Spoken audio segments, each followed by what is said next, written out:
Hey, dude, is it on? All right, cool. So it's February 3rd, Saturday, 2018.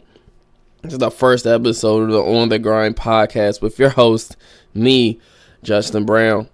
And here on the Grind podcast, we hope this is the first of many to come. But ideally, what we want to do is every episode, we're going to talk and have a conversation with, not we, me. I'm going to have a conversation with somebody who is up and coming in their respective field, whether it's the arts or construction or, SEAL training, whatever. If they're working hard and I see that, that'll make me want to talk to them. It's something I've always found interesting and respected in a way. It's just people willing to do what it needs to be done to get where they want to be in their craft. It's a little bit about me. I guess I should talk about me. Again, Justin Brown, hailing from Temple Hills, Maryland. The Temple Hills for, people to watch football. Anyway, 28 years old. Been in the stand-up comedy / comedy game for 3 years and some change now.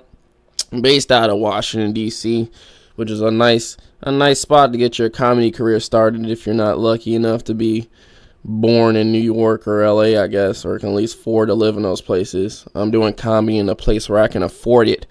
But it's a good place to do comedy. Meet a lot of cool people out here.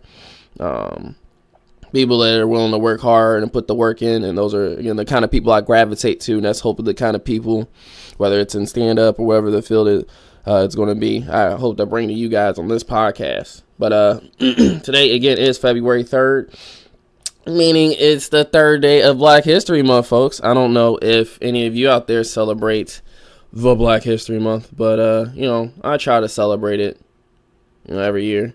I try to, stay black the year round, but, February is a good month, It's the shortest month, but at least with Black History Month, you might get some deals or some discounts on some crap, and, I'm always looking for a nice shirt or a nice pair of glasses, so if I can get one of those going, that'd be pretty cool. And if I can't get that going, I'll still be me, the same old G, as they like to say. They don't like to say that. Anyway, Black History Month.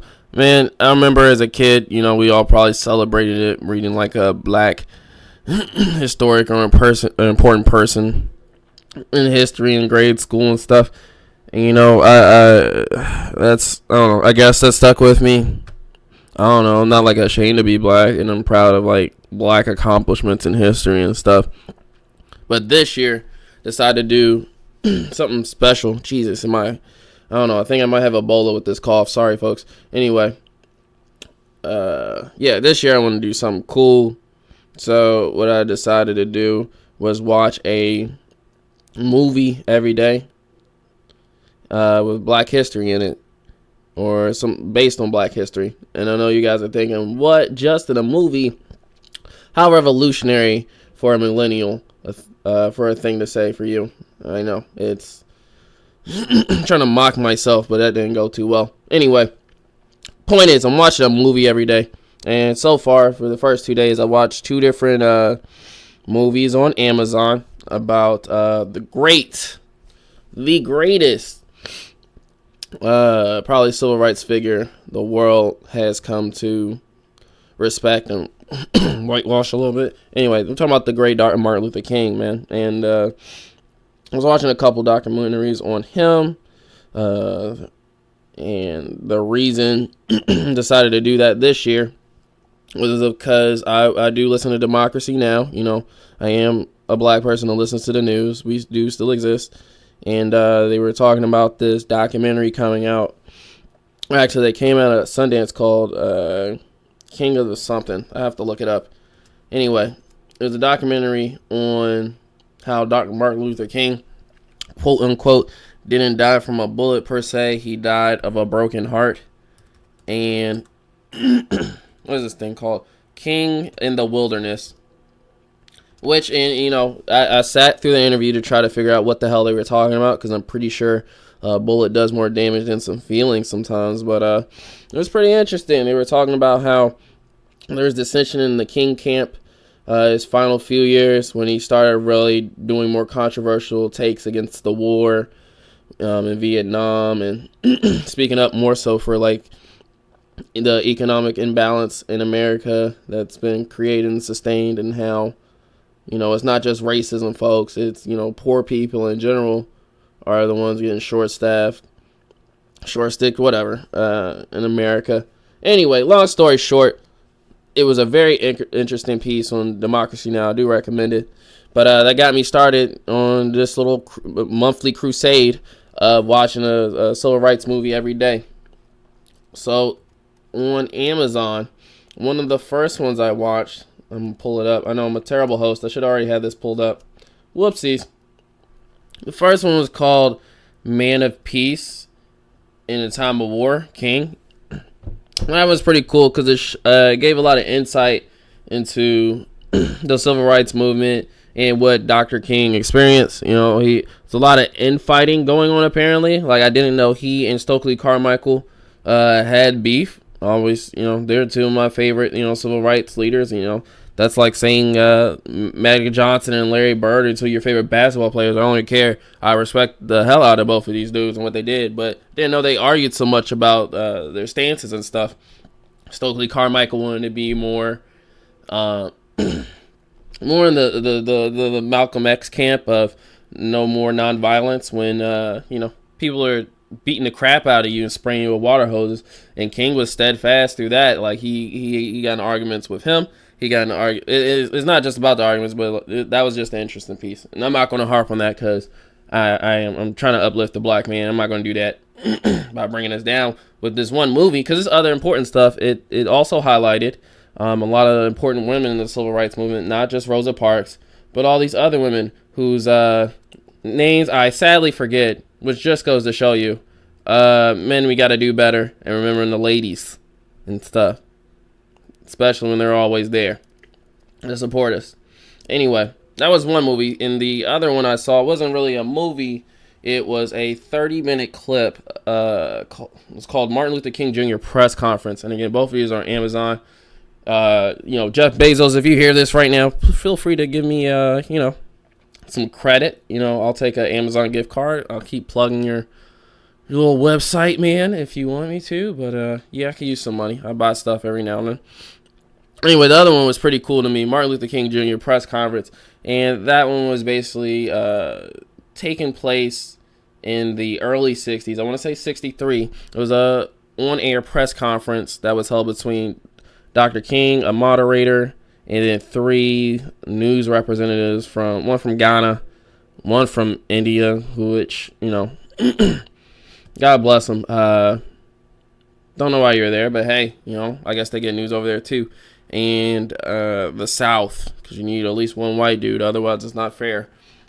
Anyway, one thing I grew to admire about Dr. King just from this is just how, and there was a scene at the end of King, Man of Peace in the Time of War II, where he was being interviewed on TV, and like the way they came at him with questions and both of these things, it's a lot for, like, there's no way I could sit there and like be as composed and well spoken and well thought out as he was, man. Like, not only was his resolve unwavering, but he could get on you with, like, he said little things that were moving. He's known for the big speeches and stuff, but like, he could say no thank you and be like, oh, this dude makes me want to go to church. Like, that's how powerful his voice and impact was, man. And I just really respected what both of these movies, or this movie and this on an interview, were really able to show to me about Dr. King, man. But yeah, all of that to say, Dr. King is a great man. But I was at a show last night with the homie Bad Guy Flex out there at MVP near the convention center in Washington, D.C. And, it was a sight to behold. It was if you know Flex, good dude, puts on a hell of a show, has one of the most crazy sustained comedy staminas I've ever seen. Like, he'd go up there and do 45 minutes, have someone else come up and do like another hour and a half. It's bonkers how long he can, entertain and just really entertain people with comedy, with the real everything. So props to Flex for always putting me on the show. But anyway, last night, just to wrap this up a little bit, wrap it up. It's my show. Y'all be patient. Anyway, I was at a show. I got some stage time, and there was a woman celebrating her birthday there, named Gloria, or Glow, as the streets call it. Anyway, I was talking to her. I was doing my set. Asked her a question, like, because I was talking about these movies I just watched. It was like, it's Black History Month. I wanted to see what people were doing, because that always makes for great material. And I asked her, like, were you around? Long story short, I asked her, would she ever have sex with Dr. King? And she said no. And it's an older woman, I would say 60s or 70s. And granted, he's dead, but we're talking about if he's like alive or something. She told me she would not have sex with Dr. King if it meant better for the civil rights movement. And that's crazy. That's crazy to me. You wouldn't take one for the team, like the team is taking for you. As much marching as he did, if he came into your house one day, he was like, I want to come on your tits. And you were like, no. That's wild, man. Like, hey, if I was a girl, I would gladly give it up for him. As much as he did for other people, the least you can do is be a landing board for the movement. The Black Panthers, civil rights, all that stuff, man. Take one for the team is all I'm saying, Gloria. Other than that, dude, it was, like, again, great show. Always like doing shows with Flex, man. He's a very positive force out there in the community and stuff. So, yeah, that was a good night last night. And, that's just part of the game, man. Some nights are good, some nights are bad. Luckily, last night was a good night for me. So we're going to go ahead and wrap up this portion of the podcast. And coming up next, we have your guest for today. Are you excited? I'm so excited for them. I'm super excited to have them coming on to the podcast next. Actually, just stick around and you'll find out. 2 seconds. We'll be right back. Thanks for waiting, guys. And now let's start our conversation with our guest today, Mahogany Persip. You good? Yeah, I'm good. You sure? I think so. You want to do some like breathing exercises or anything? No, I'm good. Okay. Are you sure you want to be on this podcast? I don't know. Why not? Because I don't really like this stuff. You don't like what? I don't really like talking about myself or my voice. Or I like my voice. An audience, but I don't want to do anything in the public like you do for the rest of my life. So it's different. But yeah, like I was saying, I did watch. Did you listen to what I was saying earlier? Mm-hmm. With the 2 things I watched about Dr. King? Oh. Have you seen either of those before? No. Did they interest you? Or do you even like, are you a fan of Dr. King? I think that... Is he your favorite? Is he your favesies? He's not my favesies. Mm-hmm. I think that he did a very good job, and I think he was a person that not only stuck to his convictions and was able to make people believe in him and be with him through his journey, but I think that he's also chosen because he was easier for some of the majority to also handle for history. I don't think that it's really easy for them to teach Black history in general. So I think that sometimes it makes it easier when you pick someone like him. They don't even make it easy. They make it...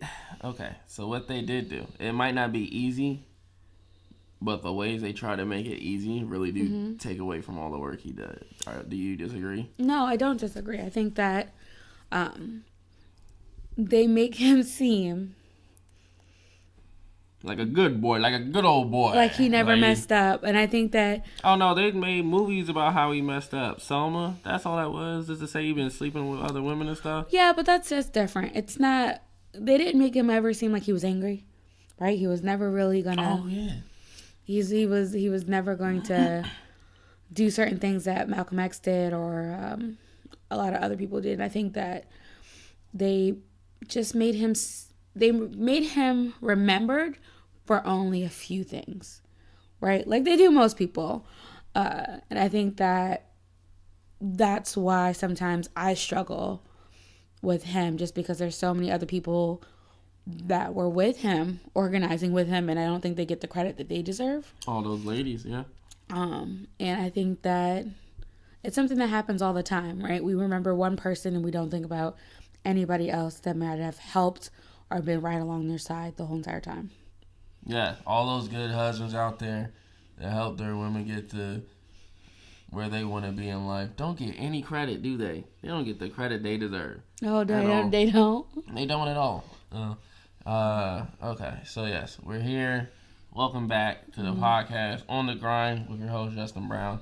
Today we have a very special guest to me. It is my girlfriend, Mahogany Persip. Mahogany, say hello to the people. Hello. How are you? This is clearly her first time, so please forgive her. I'm sorry. She sounds nervous. She is playing with her hair like a white woman. Oh my gosh, no, She's I'm not. twirling it, thinking she has pigtails and shit. Anyway, well, it's good to have you here. Mm-hmm. We're just talking a little bit about Martin Luther King and his importance because it is Black History Month. Mm-hmm. Is he your favorite civil rights activist? He's not my favorite. Like, hold on. Let me stop there. Let me re-ask this. Not the whitewash version. From the real history of what you know, is he your favorite based on that? Not because they gave him a holiday, but not in all states at the same time because there's still racism here. But yeah. No. One, I don't have favorites, and that's just my thing. Because I think that it takes so many more people to make a movement happen. I think that he was definitely one of the people that we should honor the most, and I wish that any person teaches their child the true legacy and journey of him, not waiting for schools to kind of just water him down. So you think people, with that being said, do you think people are adequately prepared to do so? Do they have the right tools at their disposal, the right knowledge at their disposal to do that? I'm 28, and I've done a lot of reading and stuff on my own. I don't feel that way. Like, I have the proper tools and stuff. I just know there's more to them than a parade and a Stone of Hope. Do I think that people have enough tools or resources? Absolutely. Do I think people have enough energy to? Absolutely not. I think that's the difference. I think that part of wanting to know more about a person means you have to do your own research, because no one's going to tell you the full story ever. White people won't. They're going to tell you the perception that they want that person to have. So I do think that it's very important to make sure that we are not only learning about certain individuals ourselves, but also advocating and encouraging young people to find the information out themselves and have their own opinions, and not just read what is a approved book in high school to read about that particular person. All right, so you don't have favorites. Well, let's stick on the subject of Dr. King. If you lived during the Civil Rights Movement, what is the biggest sacrifice you're willing to make for the movement? That's a really hard question. Is it? I don't know. It is a hard question because it's so easy to say, like, I would have gave my life. I would have did this. I would have did that. And I think in the moment. That's why you say it. I would have gave my life. That's why you would have said it. But go ahead. No, but I think that it's a hard thing to think about because during that time it was what they knew, right? So it's not even. It's different than what I think now, right? Now I've lived a whole different life, so of course I would have pushed a lot harder probably, because I would have been like, oh no, I've seen the future. Compared, nothing's changed that much, but I've seen the future enough to know that we can keep, marching on. I think that definitely education was a big one. I think about some of the people who were the first Black or Black women to be in certain programs, and I'm a huge person on education is power, and no one can take that away from you. So I think that I probably would have been more in that realm of marching, and if I needed to get something thrown at me to be one of the only Blacks at a certain school, I think that that's probably something I'd be willing to sacrifice doing. Yeah, I would have gave my life. You know what I mean? I'm not going to sit here in front. If I had to die for Dr. King. So why don't you tell the people about what you do, Mahogany, and why you're here? I work in education. Mm-hmm. So right now I work with underrepresented, low income, first generation high school students Nice. in the area.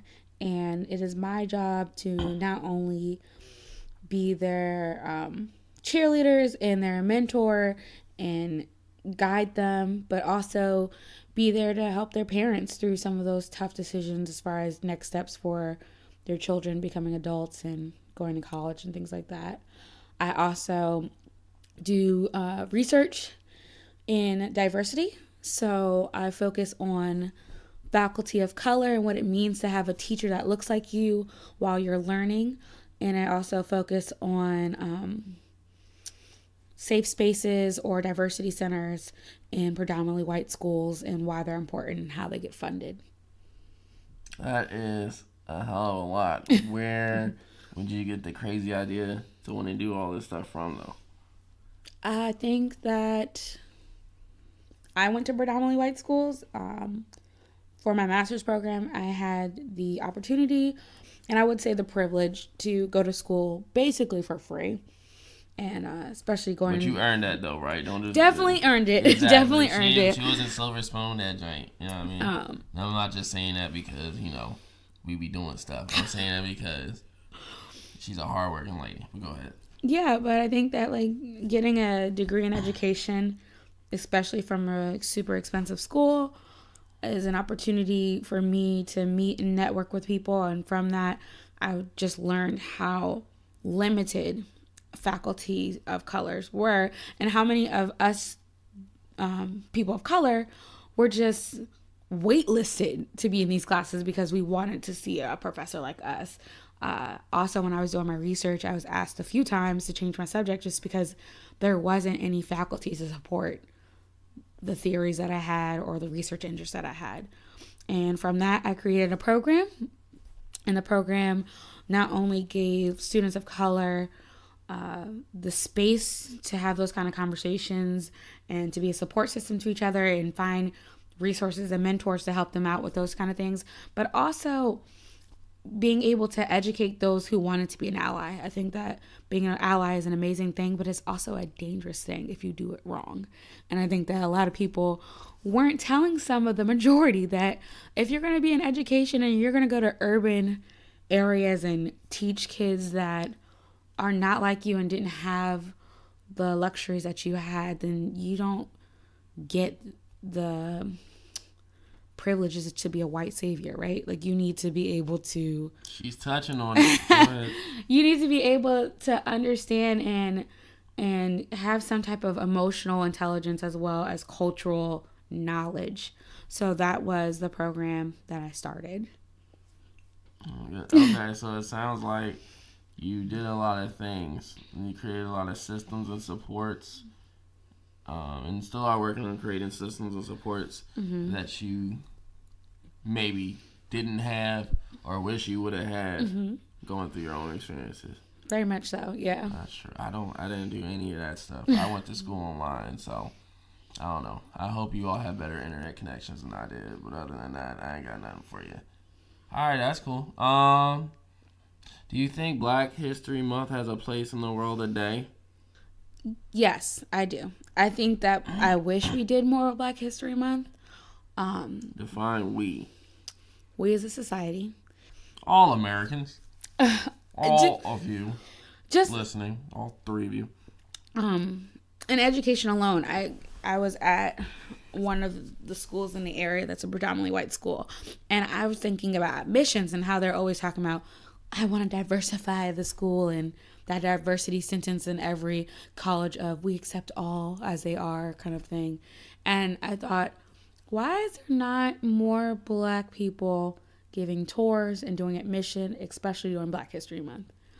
Why are we not going and not only showing students the opportunities that they can have at some of these schools, but also educating them and celebrating them with focusing on them for that month as well? And I think that we talk a lot about history, but at some of the diversity centers that I've been around, they call it heritage and celebration instead of history, because I feel like people are always looking at the past and never looking at what still needs to be done and next steps and things like that. That's interesting. I didn't go to a real school, so that's the first time I've heard of that kind of idea. I think everyone, regardless of what you're into, should know the history of what you're doing or where you come from, because that's what helps, shape the world you live in today. There's something you wanted to touch on? Okay. I saw Angela Rye speak this week. Oh, yeah. And good gracious, talk about Black History Month. Oh, my goodness. She was amazing, first of all. And I think she did a really good job of bringing history to current events. So we talked a lot about economic growth. And I think that's something that the Black community continues to struggle with, right? Supporting each other, savings, 401ks, all those things. And she started talking about a lot of the Black Panther movement to kind of create wealth within each other, help each other out, things like that, and why that's something that we have to, again, focus on. And I think that she spoke a lot about looking at history, seeing what they started, seeing what they didn't finish, and revamping it for now. They being who? They being any civil rights movement, any organization, things like that. I think that we talked a lot about voting and how there were so many organizations to push Black voting. And then once it happened, it's kind of like, okay, we got it, done. And now we're in a situation where a lot of people of color don't vote. And a lot of people of color are, starting to get, it's still hard to vote in certain areas. And I think that she was right in saying the importance of voting, the importance of running. So even for your city council, even for your county council, like why that matters. Mm-hmm. And how we just look at presidency. And we don't know a lot of issues. Well, yeah, I mean, we all know the media. I'm not saying nothing new to anybody out there, but we all know the media shapes what's important and what they want us to really look at. But it's interesting you say that, though, because I know there is a big stigma held against the Black community, but also at the same time within the Black community about voting and being supportive of that. It reminds me of this movie I'm watching, or rewatching. I'm watching Black Hawk Down again. Down, again. And it reminds me of the line in the movie where the dude who, I don't know, is supposed to sound Australian, but he's not. It's weird. Anyway, he said something like, once that first bullet whizzes by your head, the politics and the rest of the bullshit go out the window. And I think that's very true. Mainly because, not everybody has like a bullet whizzing by their head, but like when reality or higher priority stuff comes by, like that's very easy to be casting politics and voting to the side to the point where you're just voting for the person whose lawn sign you saw last, not the detractor you were saying. No, but you also have more things to vote on, right? Like there's a lot of history on how easy it was to vote during a certain period of time because you're voting for certain things. Compared to now, depending on what race you were, yeah, depending on now, and it's like you agree with one thing, but you don't agree with the other thing, and you have more Democrats, more liberals, more independents, and I believe soon, independents and liberals are definitely going to have a chance of winning, just because winning elections more. Just because Democrats and Republicans have had their time. And I think that a lot of people are frustrated and almost fed up with it. So I think that soon we'll start to see others who are thinking outside the box and don't always have the most straight and narrow kind of viewpoints winning. That could be true. Or is that just to say you'll be running for your local office in a decade or so? Because we can hear how intelligent she sounds, right, folks? That sounds like a resounding applause to me. Why wouldn't you ever run for office? I don't like my life being public. And I think that running for You're not office... one of these Instagram... You don't have an Instagram?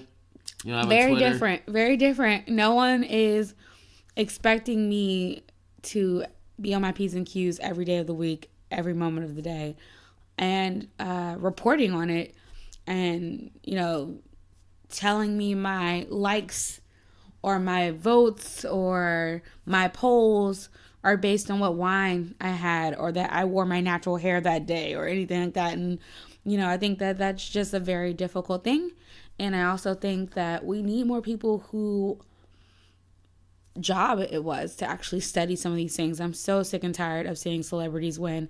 No shade to any celebrity, but... Shade to all of y'all. Y'all stink. Stick to movies. Good gracious. Just because you are good at your field does not mean you know what's great for the rest of the world or the rest Talk of show host is not a field, by the way. It is you know how to brand yourself does not mean you get to brand a state, a city, or I don't know, a country. That's true. Plus, I think the bar is just so low right now. We'll settle for Chester the cheetah or whoever the Cheetos cat is, or anybody that's not going to say screw Mexicans out loud. All right, last question, I think. Mm-hmm. Second last. Okay. So, what, you going to go see Black Panther? Are you going to go see Black Panther because it's Black History Month, or? I was going to see Black Panther whenever it came out, so... I'm glad it's during Black History Month, and I'm so excited to see so much brown sugar in one room. But I am really excited just because of the storyline and where it comes from and how it was created. She also has the hots for Michael B. Jordan. Who can blame her? Good-looking guy.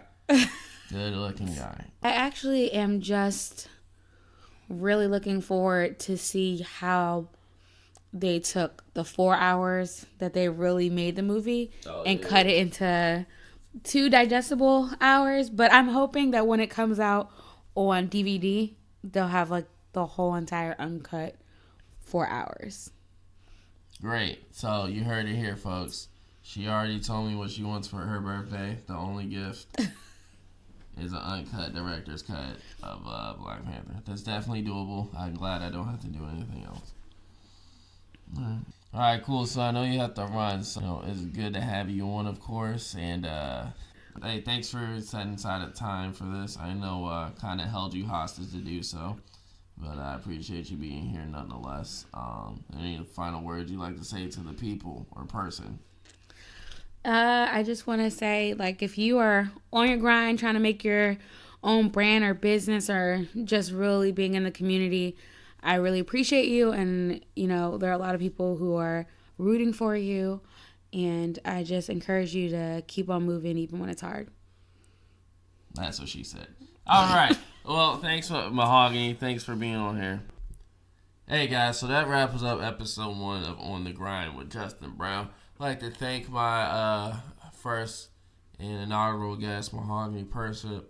As you heard, she's doing big things out there. And I expect to see even bigger things so I can get a cut of that paycheck. But no, seriously, folks. Hey, thank you for listening. It's really appreciate it. And, I want to keep working hard at this podcast as well as other things. It can only go up from here, man. So the next time you listen, I will make sure it is even more so worth your while. So, again, I appreciate you. Please know you can find the podcast online at SoundCloud and iTunes soon. And when you get a chance, go in, leave me some comments, feedback, ratings, so I know how to make the next one even better for you. You can find me, Justin Brown, stand up, online, social media, Black J Brown, BLACK JBROWN on Twitter and Instagram. And hope to have the website up soon, and I will put that in. I'll put it somewhere where you can find it as soon as it's up. But thank you all again, and till next time.